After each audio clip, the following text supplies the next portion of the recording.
Olá, alunos do quinto ano, tudo bem com vocês? Espero que estejam todos bem. Vamos retomar hoje o estudo do livro Buriti mais Geografia para o quinto ano. Estamos na unidade 1, a dinâmica populacional brasileira. Essa é a terceira parte do estudo do capítulo 1.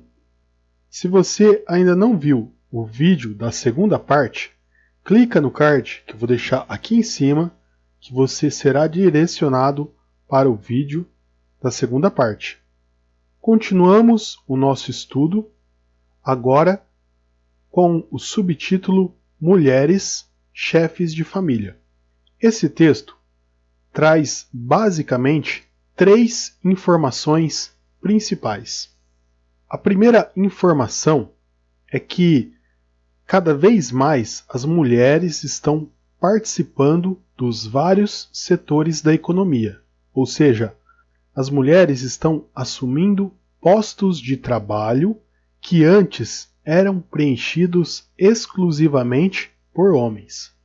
Essa informação é muito importante, pois sinaliza um movimento de mudança de uma forma de discriminação da mulher no Brasil.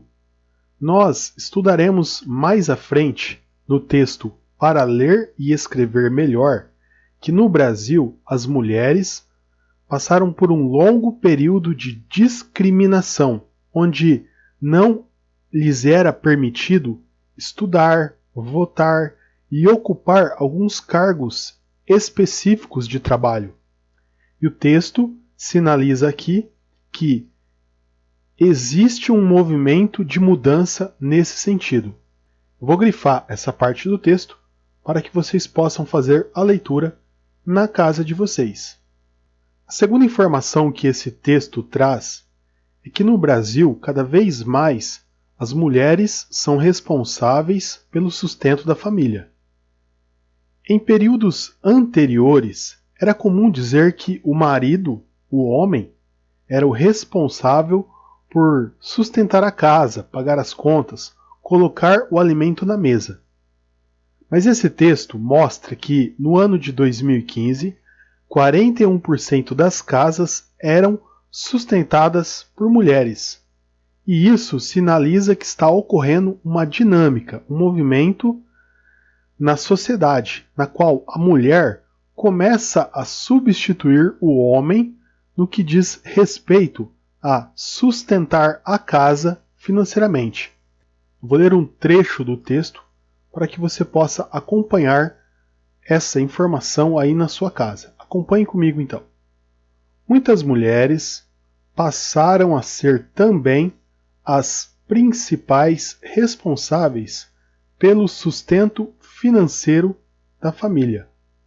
No ano de 2000, por exemplo, de cada 100 famílias, 22 tinham a mulher como principal responsável pela renda familiar. Já em 2015, esse número aumentou para 41 famílias. Então percebam que o texto está sinalizando que, com o passar dos anos, em 15 anos, as mulheres cada vez mais estão se tornando as responsáveis pelo sustento da casa, por colocar dinheiro. Estão tomando o lugar que antes era dos homens. A terceira informação que esse texto traz é que as mulheres possuem uma dupla jornada de trabalho, ou seja, além de ter que sustentar a casa, saindo para trabalhar na parte da manhã e retornando à tarde ou à noite, a mulher ainda precisa lavar a roupa, limpar a casa, fazer comida, cuidar do marido e dos filhos. E é por isso que se diz que a mulher possui uma dupla jornada de trabalho. Um trabalho formal, onde ela recebe um salário para sustentar a casa, e uma jornada informal, na qual ela trabalha em casa, cuidando da família. Eu deixei também aqui no texto, grifado para vocês acompanhar a leitura. Vamos lá? As mulheres ainda são as principais responsáveis pelas tarefas domésticas, higiene e organização da moradia, alimentação, etc. E pelos cuidados com os filhos. Então percebam que aqui a mulher assume uma jornada dupla. Além de sustentar a casa, ela também é responsável por trabalhar em casa, cuidando da família. Nesse gráfico, nós podemos constatar melhor a ideia de que as mulheres estão assumindo progressivamente a responsabilidade de sustentar a casa. Acompanhem comigo o título: Brasil, proporção de famílias sustentadas por homens e por mulheres, 2000 a 2015. Perceba que no ano 2000, para cada 100 famílias, 78 eram sustentadas por homens e 22 famílias sustentadas por mulheres. A cor verde representa o homem, roxinho representa a mulher. Já em 2005, observe que começou a se modificar isso. 69% das famílias sustentadas por homens e 31% das famílias sustentadas por mulheres. Então, a quantidade de homens sustentando as casas diminuiu e a quantidade de mulheres sustentando a casa aumentou. Já em 2010, essa diferença continua a acontecer. Olha só, aqui foi de 69 para 63 e aqui subiu de 31 para 37%. Então, cada vez mais, as mulheres estão assumindo a responsabilidade de organizar a casa, de pagar as contas, de sustentar os gastos da família.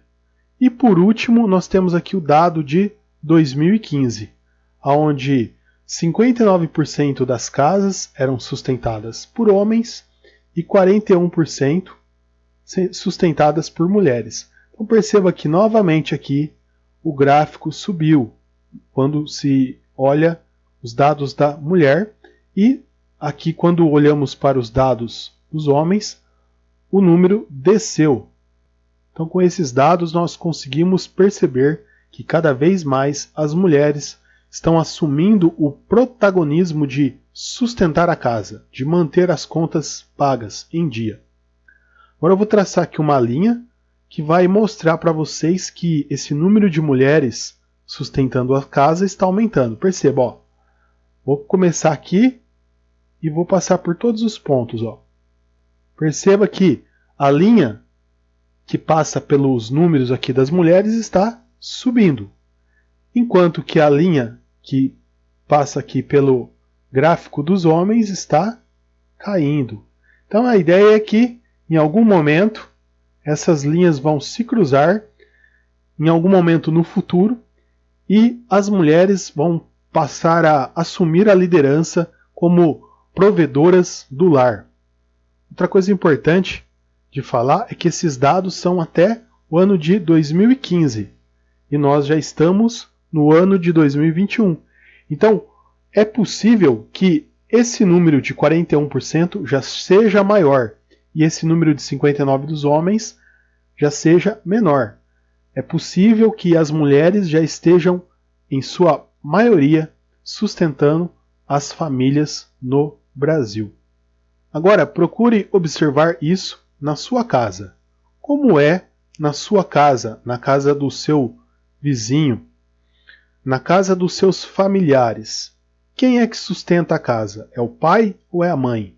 Quem que possui um emprego fixo, que recebe um salário, que compra os alimentos, paga o aluguel? Na casa de vocês, procurem observar e assim vocês vão ter elementos para entender a realidade que cerca a vida de vocês. Agora vamos estudar mais um tema diferente, que é o envelhecimento da população brasileira. Esse estudo busca mostrar que, com a passagem do tempo de 1991 para o ano de 2015, a população de idosos e de adultos aumentou. e a população de jovens diminuiu. Em 1991, haviam 7% de idosos, em 2015, 14%. Então, dobrou aqui, né? Um aumento de 100%. Aqui haviam 48% adultos e aqui 56%. Aumentou também. Aqui aumentou e aqui também aumentou. Porém, em 1991, haviam 45% da população de jovens. Em 2015, 30%. Então aqui, nos jovens, a população de jovens diminuiu. Em outras palavras, isso significa que a medicina avançou, inventaram novos remédios e tratamentos, e as pessoas estão vivendo mais tempo, ou seja, os adultos e os idosos estão vivendo mais, estão tendo mais tempo de vida. Ao mesmo tempo, também sinaliza que as famílias brasileiras estão tendo cada vez menos filhos, e por isso a população jovem está diminuindo. Isso também é bem fácil de perceber. Você pode observar, por exemplo, na sua família. Pergunte para sua avó, por exemplo, quantos filhos ela teve. Na minha casa, a minha mãe teve 9 filhos, então eu tenho 8 irmãos. Uma de minhas irmãs teve 3 filhos, ou seja, 6 a menos que minha mãe. E a filha da minha irmã teve apenas 1. Então, minha mãe teve 9 filhos. Minha irmã teve 3 filhos. E a minha sobrinha teve apenas 1 filho. Perceba que, no decorrer de 3 gerações, mãe, filha, neta, a quantidade de filhos por família diminuiu de 9 para 3, de 3 para 1. Ou seja, com o passar do tempo, das décadas, dos anos, as famílias estão tendo cada vez menos filhos. Outro fator que contribui para essa diminuição de filhos são os métodos contraceptivos, o uso da camisinha e o uso do medicamento, do hormônio feminino para não engravidar. Há 10, 20, 30, 40 anos atrás, esses medicamentos não existiam ou eram muito caros, ou existia uma cultura para que se não utilizasse. E hoje esses medicamentos já são aceitos pela sociedade, as mulheres utilizam esse medicamento para não engravidar e, consequentemente, estão tendo cada vez menos filhos. Além disso, outro fator que influencia é o aumento da escolaridade das pessoas, das famílias, e quanto mais anos de estudo, melhor é o planejamento familiar. O casal se senta e conversa, vamos ter 2 filhos, vamos ter 1 filho, vamos ter 3 filhos. E trabalham, se organizam para que tenham exatamente essa quantidade de filhos. Outro fator que influencia na quantidade de filhos que se tem hoje são as dificuldades financeiras da família e da própria necessidade da mulher ir trabalhar e não poder cuidar dos filhos. Lembre-se que estudamos há alguns minutos atrás que, em tempos anteriores, a função da mulher era exclusivamente cuidar dos filhos, cuidar da família. E, atualmente, a mulher também precisa trabalhar para sustentar a casa. Então, a mulher, a família, tem a consciência de que não pode ter muitos filhos, pois ela precisará trabalhar também para manter a casa. E assim não haverá quem cuide dos filhos. Então as mulheres e os casais, as famílias, se organizam para ter um número cada vez menor de filhos para que a mulher consiga trabalhar. E isso explica esses dados do gráfico, onde a população dos idosos e dos adultos está aumentando e a população dos jovens está diminuindo, pois as famílias estão tendo um número menor de filhos. Esse gráfico na sequência, vem confirmar isso que eu relatei no slide anterior. Confira comigo a leitura. Você deve ter percebido que entre 1991 e 2015 a quantidade de jovens diminuiu e a de adultos e idosos aumentou, indicando que a população brasileira está envelhecendo. Isso vem ocorrendo porque o número de nascimentos diminuiu e a esperança de vida aumentou. O texto mostra, neste gráfico, que a esperança de vida ao nascer também está aumentando. Perceba que, em 1960, a esperança de vida era de 52 anos. E a cada década que passa, essa esperança de vida vai aumentando, chegando aqui em 2015 a uma expectativa, uma esperança de vida de 75 anos. Então, de 1960 até 2015, tem uma diferença de 23 anos. O que significa isso? Que em 1960, a esperança de vida ao nascer era de 52 anos. Então, imaginava-se que uma pessoa viveria até os 52 anos.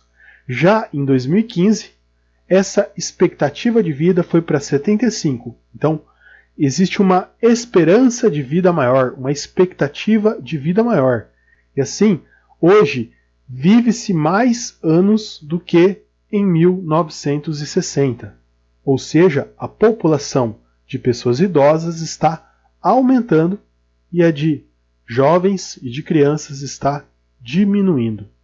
Esses são alguns dados que explicam um pouco sobre a realidade do Brasil, sobre as transformações que o nosso país vem sofrendo de 1960 até os dias de hoje. Finalizo então aqui o estudo do capítulo 1, deixando 3 recadinhos para vocês. Primeiro, inscreva-se no meu canal do YouTube, deixe o seu like no vídeo e escreva um comentário. Nos vemos no estudo do capítulo 2. Até a próxima. Tchau!